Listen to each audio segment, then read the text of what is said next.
की तरफ से 5 असेंबली मेंबरान की नामजदगी पर उन्होंने कहा कि ये आईन और जमहूरियत के खिलाफ है। ख़ुदा ने एक कार्रवाई शुरू कर दी है और देखते हैं कि वो कहां तक जा सकते हैं। की तरफ से हमारे इंचार्ज भरत सिंह सोलंकी जी के साथ यहां डॉक्टर फारूक साहब को और उमर साहब को फॉर्मल तरीके से मुबारकबाद कहने आए थे।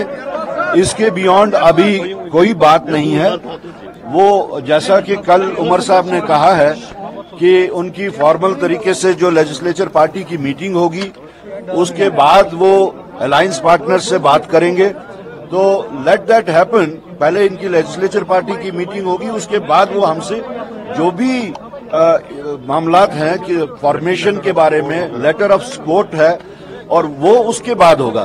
तो आज हम सिर्फ और सिर्फ फॉर्मल तरीके से सोलंकी जी के साथ यहां उनको मुबारकबाद देने आए थे। देखिए, सबसे पहले तो मैं काफी देर से ये मेंटेन करता आया हूं कि this is unconstitutional and undemocratic, और उसके बाद में हमने एक कार्रवाई शुरू की है। लेट अस सी कि उसमें कहां तक हम कामयाब होते हैं। लेकिन जहां तक उनका इंडक्शन और उनका सपोर्ट टू बीजेपी होगा, that is very obvious. I don't find any such